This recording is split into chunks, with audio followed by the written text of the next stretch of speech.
दोस्तों कैसे हैं आप लोग। आशा करता हूँ ठीक ही होंगे।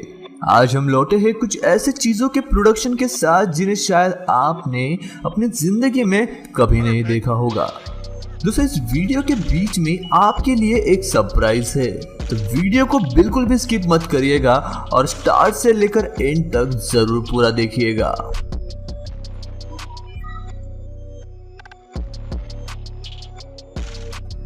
दोस्तों ऐसे ही और वीडियोस देखने के लिए लाल कलर का सब्सक्राइब बटन को दबाकर बाजू वाले बेल आइकन पर क्लिक करके ऑल का ऑप्शन जरूर सिलेक्ट करें। नंबर 1 पर है च्युइंगम। दोस्तों आपने बचपन में मेंटोस, बूमर और कई सारे अलग अलग च्युइंगम जरूर खाए होंगे और शायद आप अभी भी खाते होंगे। और बचपन में हमें यह बताया जाता था कि च्युइंगम सुअर की चमड़ी से बनाया जाता है, पर क्या सच में ये उसकी चमड़ी से बनता है या नहीं? आइए जानते हैं इसके पीछे का सच। जो चीज इस च्युइंगम को रबर जैसा बनाती है वो सुअर की चमड़ी न होकर असल में पेड़ों से निकाली हुई गम होती है और इसे खाने से या निगलने से हमें कोई हानि नहीं होती।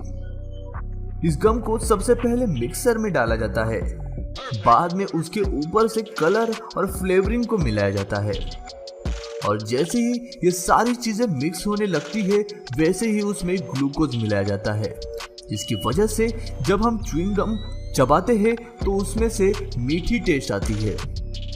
अब इन सब को गर्म करके 20 मिनट के लिए अच्छे से मिक्स किया जाता है। 20 मिनट के बाद ये किसी आटे जैसा रूप ले लेता है। बाद में उसे एक छोटे से कार्ट के जरिए एक मशीन के पास ले जाया जाता है जिसे एक्सट्रूडर कहते हैं। ये मशीन इस आटे को प्रेशर से दबाता है जिसके कारण वो एक छोटे से होल से बाहर निकलता है। इस प्रोसेस के कारण च्युइंगम खाने लायक आकार में तब्दील हो जाता है। इस लंबे रस्सी जैसे गम को फिर छोटे छोटे हिस्सों में काटा जाता है। अगर इस गम को ऐसे ही पैक किया गया तो रैपर को वो चिपक सकता है, इसीलिए 15 से 20 मिनट के लिए उसे 2 से 3 डिग्री सेल्सियस पर रखा जाता है। अब काफी तेजी से इस गम को काट कर इन रैपर में भर दिया जाता है और इस तरह बनाए जाते हैं मेंटोस और बूमर जैसे च्युइंगम। नंबर 2 पर है महिलाओं के कॉन्डम्स। दोस्तों इससे पहले वाली वीडियो में हमने आपको ये तो बता दिया था कि पुरुषों के कॉन्डम कैसे बनते हैं, पर आज हम आपको दिखाएंगे कि आखिर महिलाओं द्वारा इस्तेमाल किए जाने वाले कॉन्डम को कैसे बनाया जाता है। इस कॉन्डम को बनाने के लिए नेचुरल लेटेक्स का इस्तेमाल किया जाता है। सबसे पहले मिक्सर में सिरेमिक की बॉल डाली जाती है जिससे सारी चीजें मिक्स करने में आसानी हो। फिर उसमें टामो, कैसिन और जिंक ऑक्साइड जैसे चीजों को मिलाया जाता है और आखिर में उसे अमोनिया वाटर के साथ 5 घंटों के लिए मिक्स किया जाता है। अब इन सब में लेटेक्स को मिलाया जाता है। इसमें मिलाने से पहले इस लेटेक्स को 5 दिनों तक मैच्योर किया जाता है और उसे अच्छे से सैनिटाइज भी किया जाता है। अब साँचों को रेडी किया जाता है। दरअसल महिलाओं के कॉन्डम्स के साँचे पुरुषों से काफी बड़े होते हैं। इन्हें सबसे पहले गर्म पानी में धोया जाता है ताकि पिछले बार का कोई रबर उस पर न रहे जो उसमें छेद गिरा सकता है। ये साँचे भी स्टेनलेस स्टील से बने होते हैं। अब इन्हें लेटेक्स में डुबाया जाता है। इसे 3 बार लेटेक्स में डुबाया जाता है ताकि रबर की एक अच्छी लेयर इस पर फॉर्म हो। बाद में उन्हें साँचों से निकालकर दूसरे साँचों पर टेस्टिंग के लिए रखा जाता है। अब टेस्टिंग पास करने के बाद उनकी पैकेजिंग शुरू की जाती है। पैकेजिंग के लिए एक खास तरह के पेपर का इस्तेमाल किया जाता है जिसमें पहले तो लिक्विड डाला जाता है जो कॉन्डम को अच्छे कंडीशन में रखता है और इस्तेमाल करते वक्त लुब्रिकेशन में मदद होती है। अब कॉन्डम को इसमें डालकर इसे सील किया जाता है और बेचने के लिए आपके नजदीकी मेडिकल स्टोर में भेज दिया जाता है। नंबर 3 पर है बटर। दोस्तों जब तक भारतीय डिशेस में बटर और घी न हो तब तक उनमें देसी स्वाद ही नहीं आता। और अमूल बटर भारत में बिकने वाले बटर में नंबर 1 पर आता है। पर क्या आपको पता है कि आखिर इस लजीज और सिल्की बटर को फैक्ट्री में इतनी बड़ी तादाद में कैसे बनाया जाता है? चलिए जानते हैं। इस बटर को बनाने के लिए अमूल हर रोज 36 लाख किसानों से दूध इकट्ठा करता है। इस दूध की जांच किसानों से खरीदते वक्त ही की जाती है ताकि बटर की क्वालिटी बनी रहे। हर रोज 20 मिलियन लीटर दूध किसानों से सीधा फैक्ट्री तक पहुंचता है।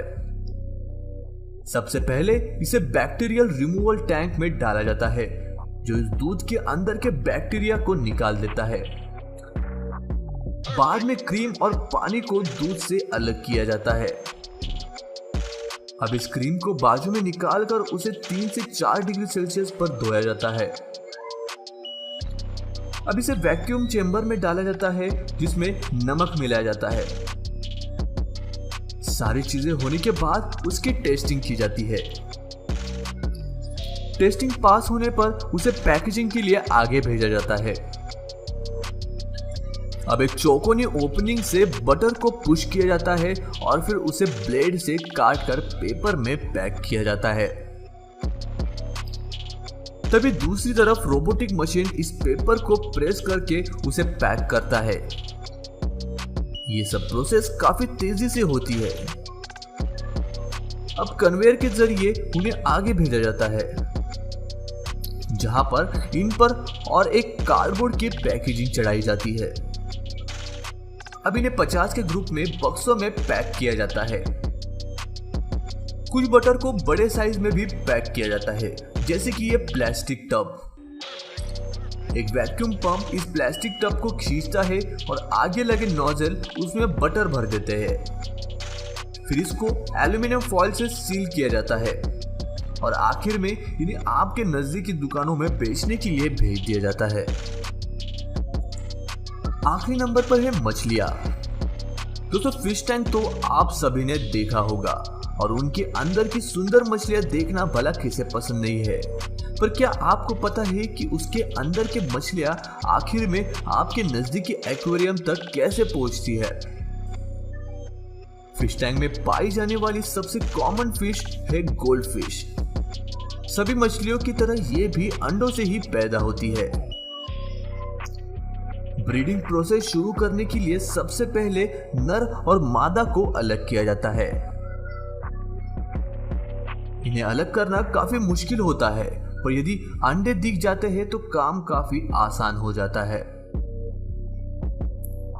बाद में उनके पेट से अंडों को एक कंटेनर में निकाला जाता है। ये अंडे कंटेनर के एंड में जाके रुकते हैं। ये फैसिलिटी हर दिन 1000 अंडे हार्वेस्ट करती है। इस कंटेनर में एक ऑक्सीजन पाइप डाला जाता है। इसी ऑक्सीजन के कारण अंडे जल्दी हैच हो जाते हैं। बराबर 1 हफ्ते बाद अंडे फूट जाते हैं। दूसरे हफ्ते तक ये छोटे मछलियों का आकार ले लेते हैं। अब इन्हें छोटे कंटेनर से या बाल्टी से निकालकर बड़े टैंक में डाला जाता है ताकि वो जल्दी से बड़े हो सके। कुछ मछलियों को छोटे साइज में ही बेचा जाता है, इसीलिए उन्हें सेपरेट करके प्लास्टिक बैग में डाला जाता है और ऊपर से हवा भरी जाती है ताकि मछलियों को सांस लेने में कोई दिक्कत ना हो। और बाकी मछलियों को और बड़े पॉन्ड में डाला जाता है। हर समय उनके सेहत का काफी ख्याल रखा जाता है और उनके खाने के लिए उन्हें सूखा फिश फूड डाला जाता है। जब मछलियां काफी बड़ी हो जाती है तब उन्हें वेस्ट चिकन भी खिलाना पड़ता है और जब मछलियां बीमार पड़ती है तब उनके टैंक में एंटीबैक्टीरियल फ्लूइड को डाला जाता है। दोस्तों यदि आपको एलियन या भूतों से रिलेटेड वीडियो देखना पसंद है तो आपको हमारे दूसरे चैनल को जरूर सब्सक्राइब करना चाहिए। इस चैनल की लिंक हमने इस वीडियो के डिस्क्रिप्शन में दे रखी है। हम आप में से 2 लकी विनर की फोटो हमारे नेक्स्ट वीडियो में दिखाएंगे। आपको बस जाकर चैनल को सब्सक्राइब करना है और उसके लेटेस्ट वीडियो में कोई अच्छा सा कमेंट करना है। दोस्तों यदि आप उस चैनल को सब्सक्राइब करेंगे तो हमें काफी खुशी होगी। मैं मिलता हूं आपको ऐसे ही और एक इंटरेस्टिंग वीडियो के साथ, तब तक के लिए नमस्कार। दोस्तों वीडियो अच्छा लगे तो इस वीडियो को लाइक कर दो, चैनल को सब्सक्राइब कर दो और बाजू वाले बेल आइकन पर क्लिक करके ऑल का ऑप्शन सिलेक्ट कर लो। प्लीज सब्सक्राइब करना मत भूलना।